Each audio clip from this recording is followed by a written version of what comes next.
히브리서 10장부터 예수를 믿는 성도들의 생활 부분에 대해서 말을 하고 있습니다.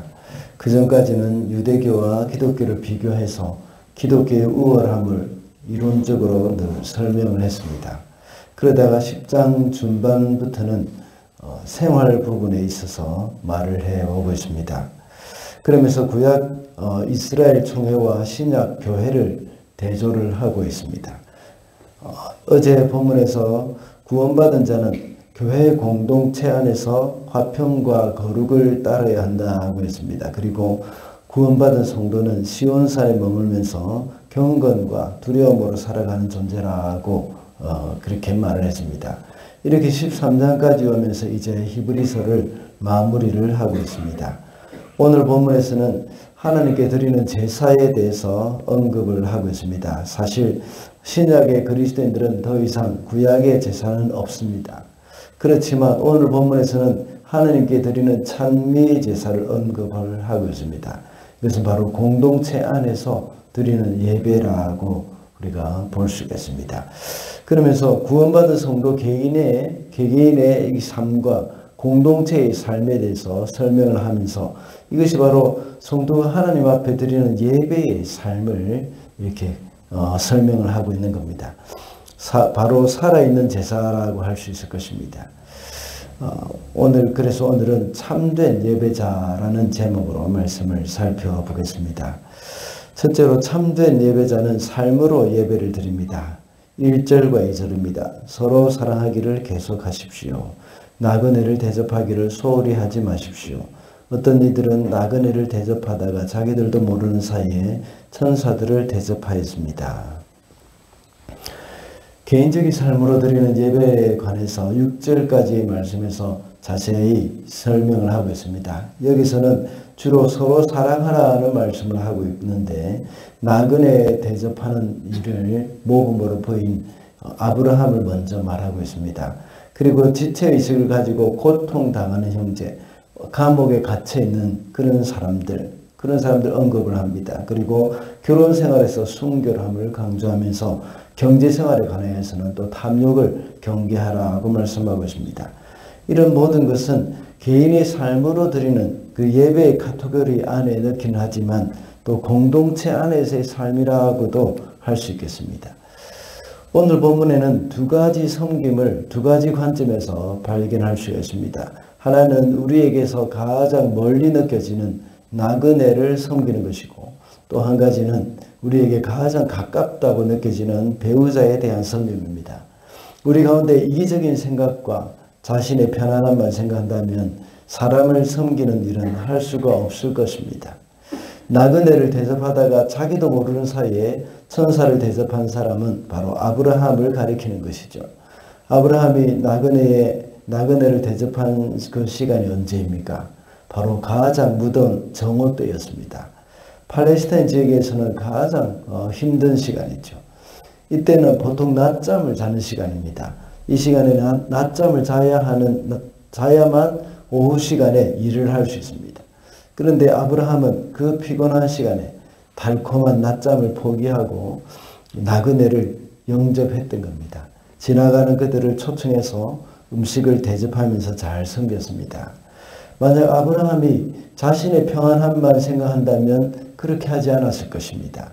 그러나 일면식도 없는 그런 나그네에게 자신의 시간과 노력을 바칠 뿐만 아니라 살찐 짐승까지도 기꺼이 대접하는 삶을 볼 때는 정말 대단한 헌신이라고 할 수 있습니다. 하나님은 이것을 기뻐 받으셨습니다. 아브라함은 하나님께 예배를 드린다고 생각한 것이 아니었습니다. 그저 일상생활에서 나그네와 이웃을 섬기는 삶 가운데서 천사를 대접하게 되었고 그 중에 하나님이 계셨던 것이죠. 이것이 바로 그들의 삶 가운데서 드리는 예배를 하나님이 그대로 받으셨던 것입니다. 우리 삶 가운데서 하나님의 사랑을 실천하고 하나님이 우리에게 주신 계명을 지키는 것, 그것 하나하나가 예배가 되는 겁니다. 예수님은 지극히 작은 자 하나에게 한 것이 바로 나에게 한 것이라고 말씀하셨습니다. 우리 일상생활에서 나그네를 대접하고 우리에게 붙여주신 사람을 소중하게 여기는 것이 바로 삶 가운데서 드리는 예배입니다. 그래서 사도 바울은 로마서 12장에서 너희 몸을 하나님이 기뻐하시는 거룩한 산제사로 드리라고 했습니다. 이것이 이렇게 삶 가운데서 형제를 섬기고 돕는 일에서 실천이 되어져야 한다는 것이죠. 이렇게 우리의 삶에서 가장 멀리 있다고 생각하는 사람이 나그네라면 우리 삶 가운데서 가장 가까이 있는 사람은 바로 배우자입니다. 오늘 본문에서는 배우자에 대한 우리의 자세를 음행과 관련시켜 놓고 있습니다. 오늘 본문 4절에서도 역시 음행에 대해서 말을 하면서 결혼을 귀히 여기고 잠자리를 더럽히지 말라고 말을 합니다. 이것은 하나님이 붙여주신 배우자를 소중히 여기는 마음입니다. 사람들은 기꺼이 이제 가까이 있는 사람들은 참 귀한 줄을 모르는 경우가 참 많습니다. 그래서 함부로 대하는 경향이 있죠.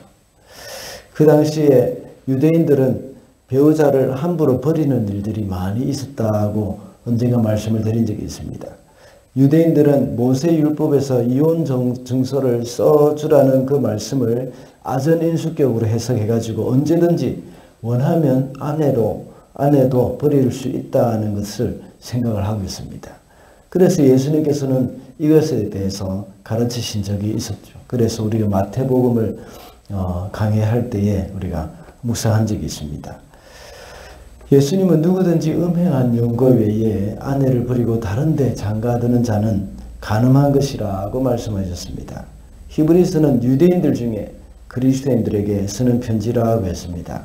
그들 가운데서도 예수님 당시의 유대인들의 그 행위를 여전히 행하면서 또 아내를 함부로 버리는 일이 일어났다는 것을 우리가 짐작할 수가 있습니다.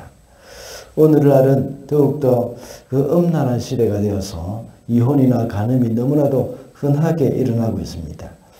그리스도인들 중에서도 이런 일이 그나마 적다고 볼 수도 있지만 예외는 아닐 것입니다. 우리가 간음을 하지 않는다고 하더라도 하나님이 우리에게 붙여주신 배우자를 소중히 여기지 않는다면 하나님의 말씀을 어기는 것과 같습니다. 이 말은 부부가 함께 명심해야 할 일입니다. 남편은 아내는 남편을 소중히 여겨야 합니다. 우리가 잘 모르는 나그네를 섬기는 일도 쉽지 않지만 가장 가까운 배우자를 섬기는 일도 쉽지가 않습니다. 그들을 소중히 여기고 가족들을 소중히 여기는 그런 마음으로 살아가는 것, 그것이 바로 삶 가운데서 드리는 예배입니다. 이렇게 나그네를 대접하고 형제를 사랑하며 배우자를 귀히 여겨야 한다는 말씀을 하고 있는 것입니다. 그러나 반대로 사랑하지 말아야 할 것도 있습니다. 그것은 바로 돈에 대한 사랑입니다. 삶의 예배를 드리는 데 있어서 사람은 사랑해야 하지만 돈은 사랑해서는 안 된다는 말씀을 하고 있습니다. 그러므로 하나님께 드리는 삶의 예배에 대한 핵심은 물질을 사랑해서는 안 되고 사람을 사랑해야 한다는 것을 명심해야 하겠습니다. 둘째로 참된 예배자는 공동체로 드리는 예배를 소중히 여겨야 합니다. 15절입니다. 그러니 우리는 예수로 말미암아 끊임없이 하나님께 찬미의 제사를 드립시다. 이것은 곧 그의 이름을 고백하는 입술의 열매입니다. 우리가 이미 살펴본 히브리서 10장 25절에서는 모이기를 피하는 자들의 어떤 습관 같이 하지 말라는 말씀이 있습니다. 이것이 바로 공동체로 함께 모여서 드리는 예배에 관한 언급입니다. 공동체로 모일 경우에는 발각되기도 쉽고 핍박이 더 심해집니다. 그래서 히브리서 수신자들 중에는 이런 공동체 예배에 참여하지 않는 경향이 참 많았습니다.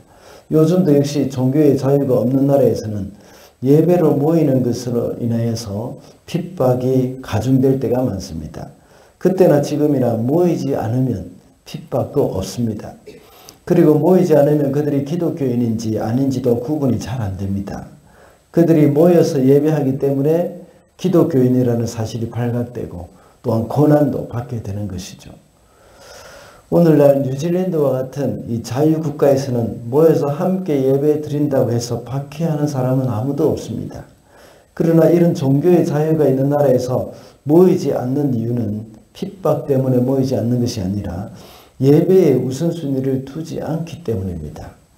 예배는 매주일 드리는 것이기 때문에 언제든지 드릴 수 있다는 생각에서 항상 다른 바쁜 일에 밀려나 버립니다.